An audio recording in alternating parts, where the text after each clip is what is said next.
Hello guys, Kannur Trekker കാനഡയുടെ പുതിയൊരു വീഡിയോയിലേക്ക് എല്ലാവർക്കും സ്വാഗതം. അപ്പം കാര്യം പറഞ്ഞു കഴിഞ്ഞാൽ ആദ്യം തന്നെ എല്ലാവരോടും ഒരു സോറി പറയാണ്. അപ്പം നമ്മൾ കുറേ കാലമായി നമ്മുടെ ഒരു വീഡിയോ ഒക്കെ ഇട്ടിട്ട് ഏകദേശം നമ്മുടെ യൂട്യൂബ് സ്റ്റുഡിയോയിൽ കയറി നോക്കിക്കഴിഞ്ഞ് കഴിഞ്ഞാൽ നമ്മുടെ ലാസ്റ്റ് വീഡിയോ അപ്ലോഡ് ചെയ്തിരിക്കുന്നത് 99 ദിവസം മുമ്പാണ്. അപ്പോൾ ഏകദേശം നമ്മളൊരു 3.5 മാസത്തോളമായി നമ്മൾ വീഡിയോ ഇട്ടിട്ട്.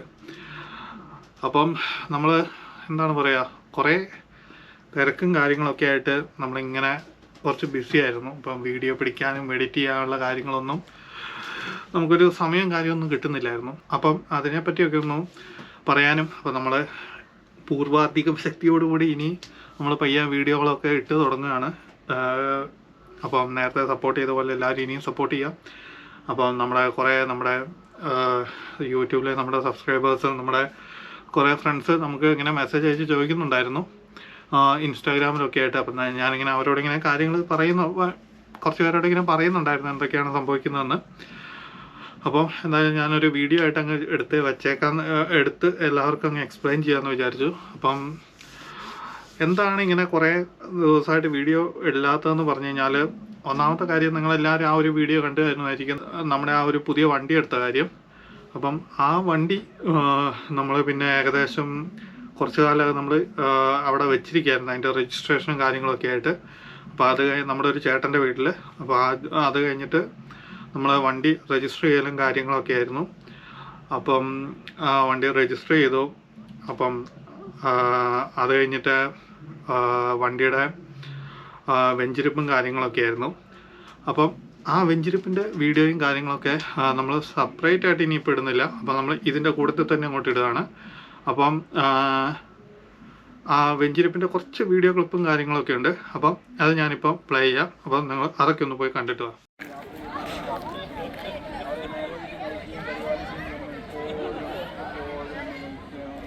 ആമേൻ.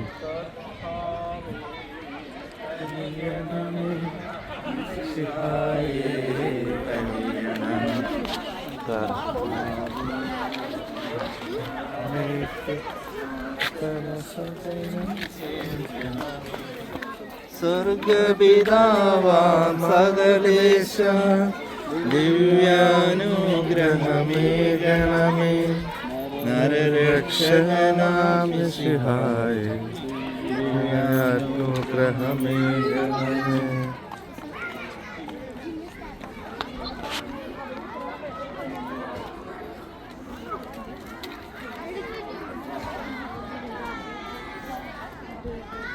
താമരത്തെ തിരഞ്ഞെടുത്ത ദൈവമേ, കൊണ്ടുവരുന്ന ആശീർവദിക്കണമേ.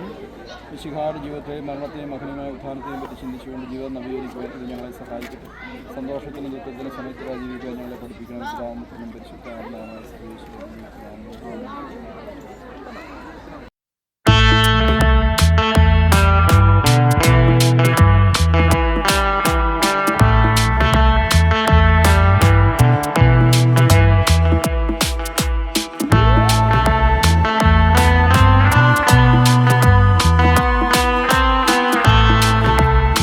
അപ്പം നിങ്ങൾ ഇപ്പോൾ കണ്ടാണ് ഞാൻ ഇവിടുത്തെ നമ്മുടെ മലയാളം പള്ളിയിൽ അച്ഛനെ കൊണ്ട് നമ്മളിങ്ങനെ വെഞ്ചരിക്കുന്ന വിഷ്വൽസാണ് ഇപ്പോൾ നിങ്ങൾ കണ്ടത്.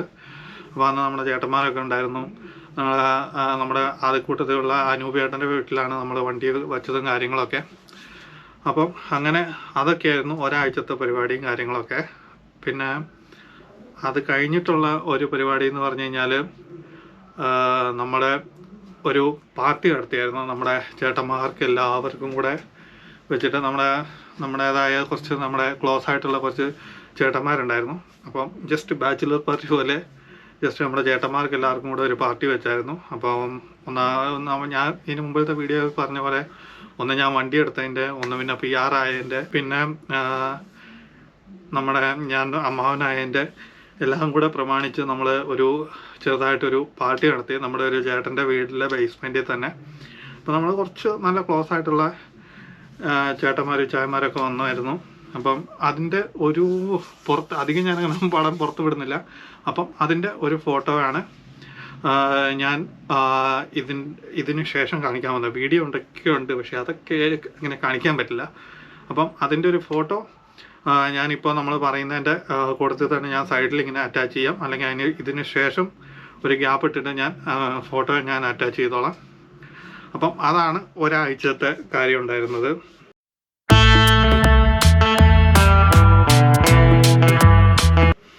പിന്നെ വരുന്നതെന്ന് പറഞ്ഞാൽ പിന്നെ കുറച്ച് ക്രിസ്മസിൻ്റെ പരിപാടികൾ, അങ്ങനെ കുറച്ച് കാര്യങ്ങളൊക്കെ ആയിട്ട് കുറച്ച് തിരക്കായിപ്പോയി. ക്രിസ്മസിന് ഞങ്ങൾ ചെറുതായിട്ടൊരു ട്രിപ്പൊക്കെ പോയി, പിന്നെ ന്യൂ ഇയർ ആയി, പള്ളിയിൽ പോക്ക് കാര്യങ്ങൾ, അങ്ങനെ കുറച്ച് എല്ലാം കൂടെ ആയിട്ട് കുറച്ച് നല്ല തിരക്കായിരുന്നു.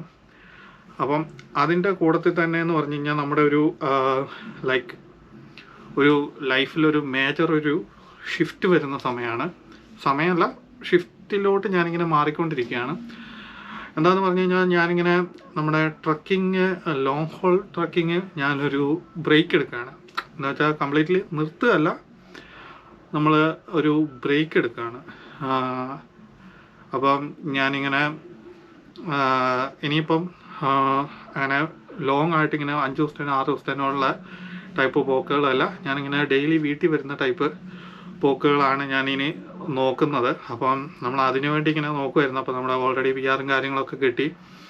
അപ്പം ഇനിയിപ്പോൾ നമുക്ക് കുറച്ച് ഹെൽത്തും കാര്യങ്ങളൊക്കെ ഒന്ന് നോക്കി എല്ലാം ഒന്ന് സെറ്റ് ആവാമെന്ന് വിചാരിച്ചു.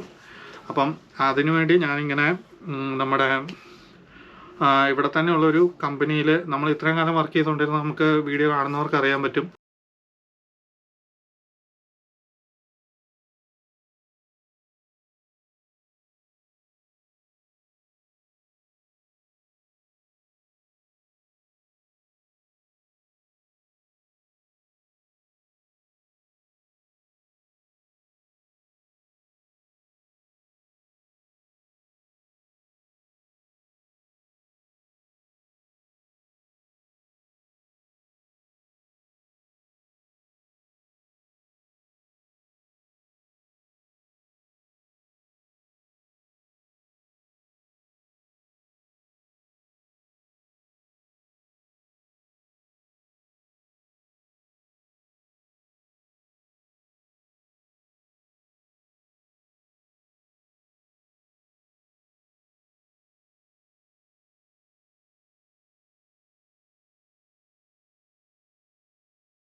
മോറിസ് ട്രാൻസ്പോർട്ടേഷൻ എന്ന് പറഞ്ഞ ഒരു കമ്പനിയിലാണ്.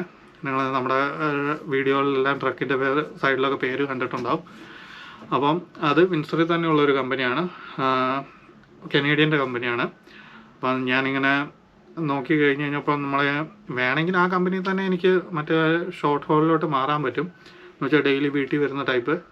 പിന്നെ ഞാനൊരു ചേഞ്ച് ചെയ്യാമെന്ന് വിചാരിച്ചുകൊണ്ട് ഞാനിപ്പം വേറൊരു കമ്പനിയിൽ നമ്മൾക്കറിയാവുന്ന ഒരു ഫ്രണ്ട് വഴി റെഫർ ചെയ്തിട്ട് വേറൊരു കമ്പനിയിൽ നമുക്ക് ജോലി കിട്ടി. റെഫർ ചെയ്ത് നമുക്ക് കിട്ടിയെന്ന് പറഞ്ഞു കഴിഞ്ഞാൽ അവിടെ കുറച്ച് പ്രോസസ്സ് ഉണ്ടായിരുന്നു. ലൈക്ക് നമുക്ക് ടെസ്റ്റും കാര്യങ്ങളും അതും ഇതും എക്സാമും കാര്യങ്ങളൊക്കെ ഉണ്ടായിരുന്നു. അപ്പോൾ അതൊക്കെ ചെയ്തു, എല്ലാം ഓൾമോസ്റ്റ് എല്ലാം സെറ്റായി, കിട്ടി, അപ്രൂവായി, നമ്മളെല്ലാം പാസ്സായി, മെഡിക്കലും കാര്യങ്ങളും എല്ലാം കഴിഞ്ഞു. അപ്പം ഞാൻ അതിൻ്റെ പുറകെ ഉള്ള ഓട്ടങ്ങളായിരുന്നു കുറച്ച് ദിവസമായിട്ട്. അപ്പം അങ്ങനെ കുറച്ച് കാലം അങ്ങനെ പോയി. പിന്നെ ഞാനവിടെ ഹയർ ചെയ്തിട്ടും ഡിസംബർ അവസാനമായപ്പോഴത്തേനും ഞാൻ ഒരു ഡിസംബർ എനിക്ക് തോന്നുന്നത് പകുതിയോടുകൂടി എനിക്ക് അവിടുത്തെ എല്ലാ കാര്യവും ഓക്കെ ആയിരുന്നു. അപ്പോൾ പിന്നെ ഞാൻ നോക്കി കഴിഞ്ഞപ്പം എന്തായാലും ആ മാസം അങ്ങ് കംപ്ലീറ്റ് ചെയ്തേക്കാമെന്ന് വിചാരിച്ചു. അപ്പോൾ ഒരു പുതിയ വർഷം നമ്മൾ പുതിയൊരു കമ്പനി കയറുന്ന പോലെ അങ്ങ് തുടങ്ങാമെന്ന് വിചാരിച്ചു. അപ്പോൾ അവരെനിക്ക് 12 ദിവസത്തെ ഇത് തന്നായിരുന്നു. അപ്പോൾ പിന്നെ നമ്മളൊരു പഴയ കമ്പനിയിൽ നിന്ന് റിസൈൻ കൊടുക്കുമ്പോൾ അവിടെ ഒരു നോട്ടീസ് കൊടുക്കണമല്ലോ. അപ്പോൾ ഞാനൊരു 10-ാം തീയതി 12-ാം തീയതി കണ്ട് ഞാൻ നമ്മുടെ മോറിസ് ട്രാൻസ്പോർട്ടേഷനിൽ ഞാൻ റിസൈൻ കൊടുത്തു. അപ്പോൾ അവിടുന്ന് ഒരു നോട്ടീസ് പീരീഡും കൊടുത്തു. ഏകദേശം ഞാനൊരു ഡിസംബർ ഒരു 20-22 വരെ ഞാൻ മോറിസിൽ വർക്ക് ചെയ്തു. അപ്പം ആ വർക്ക് ചെയ്യുന്ന കൂട്ടത്തിൽ തന്നെ ഞാനിങ്ങനെ ഇവിടുത്തെ ഓറിയൻറ്റേഷൻ കാര്യങ്ങളൊക്കെ ഇതാക്കുമായിരുന്നു. ഞാൻ അവിടെ വർക്ക് ചെയ്യും, പിന്നെ വീക്കെൻഡിൽ ഞാൻ ഇവരുടെ ഓറിയൻറ്റേഷൻ കാര്യങ്ങളൊക്കെ ചെയ്യുമായിരുന്നു. അപ്പോൾ നമ്മളങ്ങനെ ഒരു ഗ്യാപ്പ് ഇല്ലാത്ത രീതിയിൽ നമ്മൾ കയറാൻ വേണ്ടി ഞാൻ മാക്സിമം ട്രൈ ചെയ്യുമായിരുന്നു. കാരണം നമുക്കിങ്ങനെ ഒരാഴ്ച പോലും പേയ്മെൻറ്റ് ഇല്ലാണ്ട് നമുക്കിങ്ങനെ മിസ്സാകാൻ പറ്റില്ല. കാരണം വണ്ടിയുടെ അടവ് കാര്യങ്ങളെല്ലാം ഉള്ളതാണല്ലോ, നമുക്ക് വീട്ടിലോട്ട് അയക്കണം, ഇവിടുത്തെ ചിലവ് കാര്യങ്ങളൊക്കെ. അപ്പോൾ നമ്മൾ ചുമ്മാ ഇരിക്കാണ്ട് ഒരു ഗ്യാപ്പ് വരാണ്ട് നമ്മൾ കണ്ടിന്യൂ ചെയ്യാൻ വേണ്ടി ഞാനിങ്ങനെ വീക്ക് ഡേയ്സിൽ അവിടെ വർക്ക് ചെയ്ത്, എന്ന് വെച്ചാൽ എൻ്റെ ഓഫ് കിട്ടുന്ന സമയത്ത് അവിടെ ഓറിയൻറ്റേഷനും ഈ പുതിയ കമ്പനിയിൽ ഓറിയൻറ്റേഷനും ചെയ്യുമായിരുന്നു. അങ്ങനെ ഓൾമോസ്റ്റ് 22-ാം തീയതി വരെ ഡിസംബർ 22 വരെ ഞാൻ പഴയ കമ്പനി വർക്ക് ചെയ്തു. പിന്നെ അത് കഴിഞ്ഞിട്ട് ന്യൂ ഇയർ, ക്രിസ്മസ് കാര്യങ്ങളൊക്കെ ആയി. അത് കഴിഞ്ഞിട്ട് ഞാൻ ഏകദേശം ജനുവരി 9-ാം തീയതി 7-ാം തീയതിയോടുകൂടി കണ്ട് ഞാൻ പുതിയ കമ്പനിയിൽ ഞാൻ കയറി. അപ്പം അവിടെ കയറിയെന്ന് പറഞ്ഞു കഴിഞ്ഞാൽ ഡേ ക്യാബിലാണ്.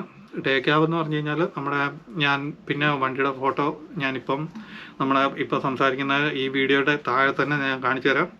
അപ്പം നമുക്ക് രാത്രി കിടക്കുന്ന സെറ്റപ്പ്, ബെഡ് കാര്യങ്ങളൊന്നും ഇല്ലാത്ത നമുക്ക് ഫ്രണ്ടിൽ മാത്രം സീറ്റുകൾ മാത്രമുള്ള ചെറിയ ട്രക്കുകൾ. അപ്പം ആ ട്രക്കിൻ്റെ പരിപാടിയാണ്. അപ്പം ഡെയിലി വീട്ടിൽ വരുന്ന ടൈപ്പ്, നമുക്ക് അവിടെ കിടക്കാനുള്ള സൗകര്യമോ കാര്യങ്ങളൊന്നുമില്ല. അപ്പം ഇതെന്ന് പറഞ്ഞു കഴിഞ്ഞാൽ നമുക്ക് പഴയ ലോങ് ഓടുന്ന സമയത്ത് നമുക്ക് ഓടിക്കുന്ന മൈലിനനുസരിച്ചാണ് പേ എങ്കിൽ നമുക്ക് ഇവിടെ കിട്ടുന്നത് അവർലി പേ ആണ്. എന്ന് വെച്ചാൽ നമ്മൾ എത്ര മണിക്കൂർ ജോലി ചെയ്യുന്നു അതിനനുസരിച്ചാണ് പേ വരുന്നത്. അപ്പോൾ പേയ്മെൻറ്റിൻ്റെ കാര്യം പറഞ്ഞു കഴിഞ്ഞാൽ വലിയ കുഴപ്പമില്ല, നല്ല പേ ആണ്. അത്യാവശ്യം എനിക്ക് ഓൾറെഡി നമ്മുടെ മോറിസ് ട്രാൻസ്പോർട്ടേഷന് കിട്ടിയതിൻ്റെ ഏകദേശം ഒരു ഡബിൾ വെച്ച് തന്നെ നമുക്ക് കിട്ടുന്നുണ്ട് ഇവിടെ. അപ്പം പണിയും വലിയ കുഴപ്പമില്ല. അപ്പം പിന്നെ ഞാൻ ആദ്യത്തെ ഒരു ദിവസം ഒരാളുടെ കൂടെ ട്രെയിനിങ്ങിന് പോയി. നമുക്കറിയാമെങ്കിലും ആ കമ്പനിയുടെ പ്രൊസീജിയറും കാര്യങ്ങളൊന്നും അറിയത്തില്ലല്ലോ. അപ്പോൾ ഞാൻ ഒരാളുടെ കൂടെ പോയി. അപ്പോൾ പുള്ളിക്കാരൻ കുറച്ച് കാര്യങ്ങളൊക്കെ പറഞ്ഞു തന്നു, കമ്പനിയുടെ പ്രൊസീജിയറും കാര്യങ്ങളൊക്കെ. പിന്നെ 2-ാമത്തെ ദിവസം തൊട്ട് ഞാൻ തന്നെ പോകുമായിരുന്നു. അപ്പോൾ നമുക്ക് ആ സമയത്തൊന്നും അങ്ങനെ ഒരു വീഡിയോ പിടിക്കാനുള്ള ഒരു ഇതില്ല. കാരണം നമ്മൾ പുതിയൊരു കമ്പനിയാണ്. അപ്പം നമുക്ക് അവിടെ ഓരോ കാര്യങ്ങൾ, ഓരോ പ്രൊസീജിയറൊക്കെ ഡിഫറെൻ്റ് ആയതുകൊണ്ട് നമ്മളിങ്ങനെ ഓരോന്നോരോന്ന് പഠിച്ച് വരുന്നതേ ഉള്ളൂ. നമുക്ക് ആ ഒരു വേയിലോട്ട് ഇങ്ങനെ വരുന്നതേ ഉള്ളൂ. അപ്പോൾ നമ്മൾ ഒരു 3 വർഷം വേറൊരു ഇതൊക്കെ മറ്റേ റൂൾസ് ആൻഡ് റെഗുലേഷൻസ് ഒക്കെ ഫോളോ ചെയ്തിട്ട് പിന്നെ ഒരു സ്വിച്ച് വരുമ്പോഴേ തന്നെ ആ ഒരു കുറച്ചൊരു വിഷമമുണ്ടല്ലോ. അപ്പോൾ അതാണ്. അപ്പോൾ ഞങ്ങളിങ്ങനെ ഓരോന്നായിട്ട് ഇങ്ങനെ പഠിച്ചുകൊണ്ട് വരുമായിരുന്നു. അപ്പോൾ ഇങ്ങനെ പഠിച്ച് വലിയ കുഴപ്പമില്ലാണ്ട് എല്ലാം ഇപ്പോൾ ഓക്കെ ആയി. നമ്മളിപ്പോൾ റെഗുലറായിട്ട് പോകാനൊക്കെ തുടങ്ങി. റെഗുലറായിട്ട് ആദ്യം തൊട്ടേ പോകുന്നുണ്ടായിരുന്നു. നമ്മൾ എല്ലാ കാര്യങ്ങളും നമ്മളൊരു കംഫർട്ടബിളായി. നമുക്കിപ്പം ഓടിക്കാം, ഒരു കുഴപ്പമില്ലാണ്ട് പോകാമെന്നൊക്കെയുള്ള ഒരു ഇതായി. കാരണം ഇതിലൊന്നും നമുക്ക് വലിയ കുഴപ്പമില്ലെങ്കിലും നമുക്ക് ആ പ്രൊസീജിയറും കാര്യങ്ങളൊക്കെ ഒരു തെറ്റ് വരാണ്ട് ചെയ്യാനുള്ള ഒരു കോൺഫിഡൻസ് വേണം. അപ്പോൾ അതൊക്കെയായി. അപ്പം ഈ ഒരു ജനുവരി മാസം മൊത്തം ഇപ്പോൾ ഫെബ്രുവരി ആദ്യം വരെ ഞാനിങ്ങനെ തന്നെ ഓടി എല്ലാം വലിയ കുഴപ്പമില്ലാണ്ട് അത്യാവശ്യം നന്നായിട്ട് എല്ലാം പഠിച്ചു. ഇപ്പോൾ പണിയെന്ന് പറഞ്ഞു കഴിഞ്ഞാൽ അത്യാവശ്യം വലിയ കുഴപ്പമില്ല, സുഖമാണ്. കാരണം നമുക്ക് ഓടിക്കുന്നതെന്ന് പറഞ്ഞു കഴിഞ്ഞാൽ മാക്സിമം ഒരു 2.5 hours, എന്ന് വെച്ചാൽ കമ്പനിയിൽ നിന്ന് ഒരു 2.5 hours അല്ലെങ്കിൽ ഒരു 3 hours മാക്സിമം. അത്രയും ഒരു ഡിസ്റ്റൻസിലാണ് നമ്മൾ വണ്ടി ഡ്രൈവ് ചെയ്യുന്നത്, 1 way.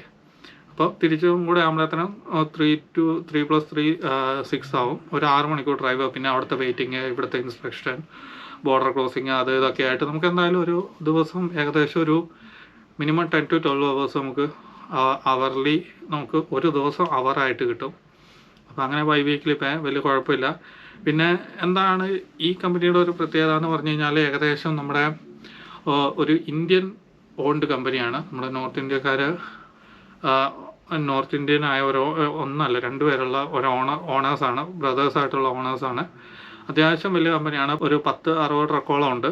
അപ്പോൾ അതിൻ്റെ അകത്ത് അവർക്ക് മേജറായിട്ടുള്ള ഓട്ടം എന്ന് പറഞ്ഞു കഴിഞ്ഞാൽ അവർക്ക് ഈ ഷോർട്ട് ഹോളാണ് വരുന്നത്. എന്ന് വെച്ചാൽ എല്ലാം ഓൾമോസ്റ്റ് ഒരു 90% വണ്ടികളും അവരുടെ ഡേ ക്യാബ് വണ്ടികളാണ്. എന്ന് വെച്ചാൽ ഞാൻ ഓടിക്കുന്ന പോലത്തെ ചെറിയ ഇരിക്കുന്ന സെറ്റപ്പ് മാത്രമുള്ള ഇങ്ങനെ കടക്കുന്ന വലിയ ബങ്ക് ട്രക്കുകളുള്ള ലോങ് ഓടുന്ന വണ്ടികൾ അവർക്ക് കുറവാണ്. അപ്പം ഇവിടെ ആണെങ്കിൽ ഇവർക്ക് ഇവരുടെ ബേസ് എന്ന് പറഞ്ഞു കഴിഞ്ഞാൽ ഇവിടെ വിൻസറിൽ തന്നെയാണ്. ഇവിടെ ഇവർക്ക്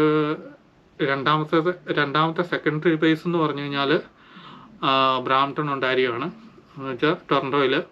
പിന്നെ ഇവർക്ക് ഡിട്രോയിറ്റിലും യാർഡുണ്ട്, മോൺട്രിയലിലും യാർഡുണ്ട്. അപ്പം വലിയ കുഴപ്പമില്ല. അപ്പം മിക്കവാറും നമ്മുടെ ഓട്ടങ്ങൾ എന്നൊക്കെ പറഞ്ഞു കഴിഞ്ഞാൽ ഞാനിപ്പോൾ US ബോർഡർ ക്രോസ് ചെയ്യുന്നതുകൊണ്ട് എനിക്ക് ആഫ്റ്റർനൂൺ ഷിഫ്റ്റിലോട്ടാണ് അവരെന്നെ ഹയർ ചെയ്തിരിക്കുന്നത്. അപ്പോൾ എൻ്റെ സ്റ്റാർട്ട് ടൈം എന്ന് പറഞ്ഞു കഴിഞ്ഞാൽ ഒരു 2 to 4 അപ്പം തൊട്ട് നമ്മൾ സ്റ്റാർട്ട് ചെയ്യുന്ന സമയം തൊട്ട് ഒരു 10 to 12 മണിക്കൂർ. അതാണ് നമ്മുടെ ഒരു ദിവസത്തെ ഷിഫ്റ്റ് വരുന്നത്. അപ്പോൾ നമ്മൾ ഏകദേശം ഒരു 11 മണിക്ക് ശേഷം അവർ വിളിച്ചു കഴിഞ്ഞിട്ട് എത്ര മണിയാകുമ്പോൾ വരണം എന്ന് പറയും. നമ്മൾ ആ സമയം അവിടെ റെഡി ആയിട്ട് പോകും. എന്നിട്ട് നമ്മൾ അവിടുന്ന് ഒരു ട്രക്ക് എടുക്കും. ഇതിൻ്റെ അകത്തൊരു സ്പെഷ്യാലിറ്റി എന്താണെന്ന് പറഞ്ഞു കഴിഞ്ഞാൽ നമുക്ക് ഡെഡിക്കേറ്റഡ് ട്രക്കില്ല. ഈവൻ കമ്പനിയിൽ അത്യാവശ്യം നല്ല എക്സ്പീരിയൻസ് ഉള്ളവർക്ക് ഡെഡിക്കേറ്റഡ് ആയിട്ട് അവർ തന്നെ ഉപയോഗിക്കുന്ന ട്രക്കുകളുണ്ട്. അവർ പക്ഷേ മോർണിംഗ് ഷിഫ്റ്റാണ്. അപ്പം ആഫ്റ്റർനൂൺ പോകുന്നവർക്ക് മിക്കവാറും അതിങ്ങനെ മാറി മാറി ഉപയോഗിക്കുമായിരിക്കും. അപ്പോൾ നമ്മൾ ഓരോ ദിവസം ചെന്ന് കഴിയുമ്പം അത്യാവശ്യം പുതിയ ട്രക്കുകൾ ഞാനിങ്ങനെ ചെല്ലുമ്പോൾ തന്നെ ഞാൻ നോക്കും അവിടെ ഏതാണ് ട്രക്ക് അവൈലബിൾ ആയിട്ടുള്ളതെന്ന്. അപ്പം നമ്മൾ ആ ഒരു നല്ല ട്രക്ക് ഏതാണെന്ന് നോക്കിയിട്ട് തീരുമാനിച്ചിട്ട് നമ്മൾ അകത്ത് ഡിസ്പാച്ച് ചെന്ന് കഴിയുമ്പോൾ അവർ ചോദിക്കും ഏതാ ട്രക്ക് എടുക്കുന്നതെന്ന്. അപ്പം നമ്മളതങ്ങ് പറഞ്ഞു കൊടുത്താൽ മതി. അപ്പോൾ അവർ അതിനനുസരിച്ച് സെറ്റാക്കിക്കോളും. അപ്പം അവർ പറയുന്ന ട്രക്ക് എടുക്കുന്നു. അപ്പോൾ നമ്മുടെ സാധനങ്ങൾ ഒന്നും നമ്മൾ ട്രക്കിൻ്റെ അകത്ത് വെക്കുന്നില്ല. നമ്മുടെ മാപ്പാണേലും അത്യാവശ്യം നമ്മൾ ഓരോ ദിവസത്തേനല്ലേ പോകുന്നത്. അപ്പോൾ അത്രയും സാധനമൊന്നും ഉണ്ടാവില്ല. ആ കൊണ്ടുവന്ന സാധനങ്ങളും ഡോക്യുമെൻറ്റ്സും കാര്യങ്ങളെല്ലാം നമ്മൾ ഓരോ ഷിഫ്റ്റ് കഴിഞ്ഞ് കഴിയുമ്പോൾ ക്ലിയർ ചെയ്യണം. ഷിഫ്റ്റിന് പോകുമ്പോൾ നമ്മൾ ആ ട്രക്കിലോട്ട് എടുത്ത് വെക്കണം. ജസ്റ്റ് സെറ്റ് ചെയ്യണം, ട്രക്ക് ഇൻസ്പെക്ട് ചെയ്യണം, ട്രെയിലർ ബുക്ക് ചെയ്യണം, നേരെ ബോർഡർ ക്രോസ് ചെയ്ത് അപ്പുറത്ത് പോകുന്നു. ഡെലിവറി ആണെങ്കിലും പിക്കപ്പ് ആണെങ്കിലും ചെയ്യുന്നു, നേരെ തിരിച്ചു വരുന്നു. വലിയ സുഖമുള്ള പരിപാടിയാണ്. എന്ന് വെച്ചാൽ നമ്മളിപ്പോൾ ഒരു 10-14 മണിക്കൂർ ഷിഫ്റ്റ് ഉണ്ടെങ്കിലും ഒരു 12-14 മണിക്കൂർ ഷിഫ്റ്റ് ഉണ്ടെങ്കിലും നമ്മൾ അതിൻ്റെ അകത്ത് ഓടിക്കുന്നതെന്ന് പറഞ്ഞു കഴിഞ്ഞാൽ ഏകദേശം ഒരു 5 hours മാത്രമേ ഉള്ളൂ. 5 hours 6 hours മാത്രമേ ഓടിക്കുള്ളൂ. ബാക്കിയെല്ലാം നമ്മൾ വെയിറ്റിംഗ് ആണ് വരുന്നത്. ഇപ്പോൾ നമ്മൾ പിക്കപ്പ് ലൊക്കേഷനിലാണെങ്കിൽ വെയിറ്റിംഗ് ആണ് വരുന്നത്, ഡെലിവറി ലൊക്കേഷനിലാണെങ്കിലും വെയിറ്റിംഗ് ആണ് വരുന്നത്. അതുകൊണ്ട് വലിയ കുഴപ്പമില്ല. എനിക്ക് സംഭവം ഇഷ്ടപ്പെട്ടു. കാരണം നമ്മൾ അധികം ഓടിക്കേണ്ടതായിട്ട് വരുന്നില്ല. നമ്മൾ എല്ലാ ദിവസവും വീട്ടിൽ വരുന്നു, എല്ലാ ദിവസവും വരുന്ന വഴിക്ക് നമ്മൾ ജിമ്മിൽ പോകുന്നു. ഫ്രഷ് ആയിട്ടുള്ള ഫുഡ് നമ്മൾ ടിഫിൻ സർവീസ് പറഞ്ഞിട്ടുണ്ട്. അപ്പോൾ നമുക്ക് ഡെയിലി ഫ്രഷ് ആയിട്ടുള്ള ഫുഡ് കിട്ടുന്നു. അപ്പോൾ നമ്മൾ ആ ഒരു കുഴപ്പമില്ല, നമ്മൾ നന്നായിട്ട് എൻജോയ് ചെയ്യുന്നുണ്ട്. പിന്നെ അത്യാവശ്യം നല്ല പേയും കിട്ടുന്നുണ്ട്. നമ്മൾ ലോങ് ഓടുന്നതിനേക്കാളും ഏകദേശം നമ്മൾ ലോങ് അവിടെ ഓടിക്കൊണ്ടിരുന്നതിനേക്കാളും ഏകദേശം നമുക്ക് ഡബിൾ പേ ഇവിടെ കിട്ടുന്നുമുണ്ട്. അപ്പം അതുകൊണ്ട് നമുക്ക് വലിയ കുഴപ്പമില്ല. എനിക്ക് അങ്ങനെയെല്ലാം ഇഷ്ടപ്പെട്ടു ഇവിടുത്തെ ഇത്. പിന്നെ ഓൾമോസ്റ്റ് നമ്മുടെ ഡിസ്പാച്ചിലൊക്കെ ആണെങ്കിലും ഓൾമോസ്റ്റ് നോർത്ത് ഇന്ത്യക്കാരൊക്കെയാണ് കുറേയൊക്കെ ഉള്ളത്. അപ്പോൾ അവരോടാണെങ്കിലും നമുക്ക് ഹിന്ദിയിലൊക്കെ ആണെങ്കിലും സംസാരിച്ചാൽ മതി. അവരാണെങ്കിലും അത്യാവശ്യം കമ്പനിയാണ്. നമ്മൾ മറ്റേ കമ്പനിയിൽ നിന്ന് പറഞ്ഞു കഴിഞ്ഞാൽ മോറിസൺ എന്ന് പറഞ്ഞു കഴിഞ്ഞാൽ ഓൾമോസ്റ്റ് എല്ലാവരും കനേഡിയൻസാണ് ഡിസ്പാച്ച് വരുന്നത്. അപ്പോൾ അവരോട് ഇംഗ്ലീഷ് സംസാരിക്കണം. നമുക്ക് അവരോട് അവരാണെങ്കിലും അത്യാവശ്യം കമ്പനിയൊക്കെ ആയിരുന്നു നമ്മളവിടെ എക്സ്പീരിയൻസ് ഒക്കെ ആയതുകൊണ്ട്. പക്ഷേ ഇവരൊക്കെ ആയിട്ടാണെങ്കിലും ഞാനിപ്പം അത്യാവശ്യം നല്ല കമ്പനിയായി. നമുക്ക് ഹിന്ദി തന്നെ സംസാരിച്ചാൽ മതി. പിന്നെ ഒരു ഗുണം എന്താണെന്ന് പറഞ്ഞു കഴിഞ്ഞാൽ നമുക്ക് ഫ്രീ ആണ്. നമുക്ക് ഇപ്പം ഒരു ലീവൊക്കെ എടുക്കാനാണെങ്കിൽ സുഖമാണ്. ഇപ്പോൾ അവരോട് ട്രിപ്പ് വേണമെങ്കിൽ അവർക്ക് ഇങ്ങനെ നിർബന്ധമൊന്നുമില്ല. ട്രിപ്പ് വേണമെങ്കിൽ എടുത്താൽ മതി, ട്രിപ്പ് വേണ്ടെങ്കിൽ എടുക്കണ്ട, അത്രയേ ഉള്ളൂ. കാരണം നമ്മൾ ഓടുന്നതിനാണ് നമുക്ക് പൈസ തരുന്നത്. പിന്നെ അവരുടെ ലൊക്കേഷൻസൊക്കെ ആണെങ്കിലും ഇപ്പോൾ ഞാൻ ഏകദേശം 1.5 മാസമായല്ലോ. അപ്പോൾ ഈ 1.5 മാസം കൊണ്ട് ഞാൻ ഓടിയ ലൊക്കേഷൻസൊക്കെ ആണെങ്കിലും നല്ല നല്ല ലൊക്കേഷൻസാണ്. നമ്മൾ കഷ്ടപ്പാട് അങ്ങനത്തെ കാര്യങ്ങളൊന്നുമില്ല. നമ്മൾ പണ്ടൊക്കെ ലോങ് ഓടുന്ന സമയത്തെന്ന് പറയുമ്പോൾ നമ്മൾ ഭയങ്കര ടെൻഷൻ അടിക്കണം. കിട്ടുന്നത് നമ്മൾ അത് ഓപ്പൺ ബോർഡ് ആകുമ്പോഴത്തേനും നമ്മൾ ഏത് ലൊക്കേഷനിലോട്ടാണ് വിടുന്നത്, അവിടുത്തെ പാർക്കിംഗ് ഒക്കെ എങ്ങനെയാണ്, ഏത് വഴിയാണ് എൻ്റർ ചെയ്യേണ്ടത്, അല്ലെങ്കിൽ അവിടുത്തെ കാലാവസ്ഥ എങ്ങനെയാണ്, സിറ്റിക്കകത്തായിരിക്കും, ഇങ്ങനത്തെ 100 കൂട്ടം ടെൻഷനായിരിക്കും. പക്ഷെ ഇവിടെ ആകുമ്പോൾ നമുക്ക് അങ്ങനത്തെ ടെൻഷനൊന്നുമില്ല. ഇവിടെ ഞാൻ പോകുന്നതെന്ന് പറഞ്ഞു കഴിഞ്ഞാൽ ഏകദേശം സ്ഥിരമായിട്ട് പോകുന്ന കുറച്ച് ലൊക്കേഷൻസിലായിരിക്കും. വെരി റെയറായിട്ട് മാത്രമേ ഞാനിങ്ങനെ ഒരു പുതിയ ലൊക്കേഷനിലോട്ട് പോകാറുള്ളൂ. അപ്പോൾ ആ ലൊക്കേഷനൊക്കെ ആണെങ്കിലും നല്ല ഈസി ആയിട്ടുള്ള ലൊക്കേഷനും കാര്യങ്ങളൊക്കെയാണ്.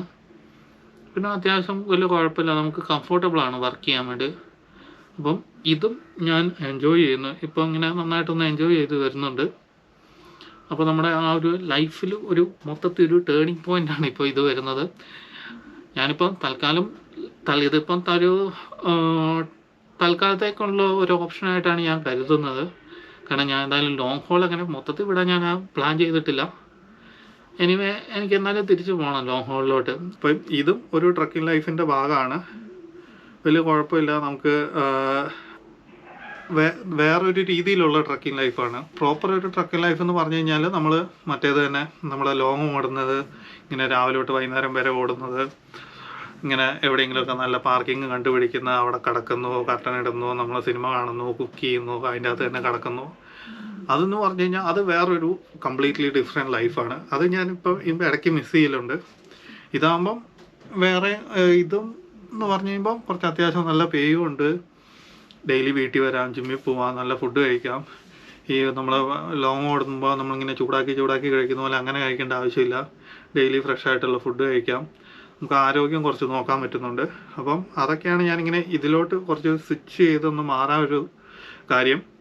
അപ്പം അതൊക്കെയാണ് നമ്മുടെ ഈ ഒരു 3 മാസത്തെ ഗ്യാപ്പിനുള്ളിൽ സംഭവിച്ച കാര്യങ്ങൾ. അപ്പോൾ ഇതൊക്കെ കൊണ്ടാണ് നമുക്ക് വീഡിയോ ഒക്കെ ഇന്ന് ആ ഒരു ഫ്ലോയിൽ അങ്ങ് എടുക്കാൻ പറ്റാണ്ടിരുന്നത്. എഡിറ്റ് ചെയ്യാനോ അങ്ങനത്തെ കാര്യങ്ങളൊന്നും നമുക്ക് ചെയ്യാൻ പറ്റിയില്ല. അപ്പോൾ അതുകൊണ്ടാണ് നമുക്ക് വീഡിയോ ഒന്നും ഇടാൻ പറ്റാണ്ടിരുന്നത്. അപ്പം അതാണ് കാര്യങ്ങൾ. ഇനിയിപ്പോൾ നമ്മൾ റെഗുലറായിട്ട് നമുക്കിനി വീഡിയോ പിടിക്കണം. നമ്മൾ ലോങ് ഓടുമ്പം പിടിക്കുന്ന അത്രയും കംഫർട്ടബിളായിട്ട് പിടിക്കാൻ പറ്റിയില്ലെങ്കിലും ഞാൻ പറ്റുന്ന രീതിയിലൊക്കെ ഞാൻ ഇനിയും പിടിക്കാൻ ശ്രമിക്കുന്നതാണ്. പിന്നെ എന്നോട് ഇങ്ങനെ കുറേ പേര് ഇങ്ങനെ നമ്മുടെ കാനഡയിലെ ഇപ്പോഴത്തെ സിറ്റുവേഷനെ പറ്റിയൊക്കെ ചോദിച്ചായിരുന്നു. ഇങ്ങോട്ട് വരുന്നതിനെ പറ്റിയും ജോലിനെ പറ്റിയും അങ്ങനത്തെ കുറേ കാര്യങ്ങളൊക്കെ അവർക്ക് ഞാൻ മെസ്സേജ് അയച്ചിട്ടുണ്ട് ഇൻസ്റ്റാഗ്രാമിൽ. അപ്പം ഞാൻ അതൊക്കെ ഒരു വീഡിയോ ആയിട്ട് ചെയ്യുന്നതായിരിക്കും. അപ്പം കുറേ പേര് ഇങ്ങനെ ഞാനിങ്ങനെ കുറച്ച് കാലത്തേക്ക് ഇങ്ങനെ ഷോർട്ട് ഹോൾ ഓടുക എന്ന് പറഞ്ഞു കഴിഞ്ഞപ്പോഴത്തേന് ആരൊക്കെ ചോദിച്ചായിരുന്നു മറ്റേതുമായിട്ട് എന്താണ് വ്യത്യാസം എന്നൊക്കെ. അപ്പോൾ അതൊക്കെ നമ്മൾ വെച്ചുകൊണ്ട് നമ്മൾ ഇനിയൊരു വീഡിയോ ചെയ്യുന്നതായിരിക്കും. ഇങ്ങനെ ഷോർട്ട് ഹോളും ലോ ഹോളും തമ്മിലുള്ള വ്യത്യാസവും ഒക്കെ പറഞ്ഞുകൊണ്ട് അതൊക്കെ നമ്മൾ ഇനി വീഡിയോ പുറകെ വരുന്നുണ്ട്. അപ്പം അങ്ങനെയാണ് കാര്യങ്ങൾ. അപ്പോൾ നമ്മൾ ഇതൊക്കെയാണ് ഒരു 3 മാസം കൊണ്ട് നമ്മൾ വീഡിയോ ഇടാൻ പറ്റാതിരുന്നതിൻ്റെ കാരണങ്ങൾ. അപ്പം എല്ലാവരും ഞാനെപ്പോഴും പറയുന്ന പോലെ നമ്മളൊരു ഗ്യാപ്പ് വന്നു, അത് കുഴപ്പമില്ല. അതിന് എല്ലാവരോടും ഞാൻ സോറി പറയുന്നു. ഇനി എല്ലാവരും പണ്ട് സപ്പോർട്ട് ചെയ്ത പോലെ തന്നെ ഇതിനും ഇനിയുള്ള വീഡിയോകളിലും എല്ലാവരും സപ്പോർട്ട് തരിക. എന്തെങ്കിലും നല്ല കമൻസ് സജഷൻസ് ഒക്കെ ഉണ്ടെങ്കിൽ ഇടുക. അപ്പോൾ അത്രയേ ഉള്ളൂ. Stay tune four Kannur Trekker Canada.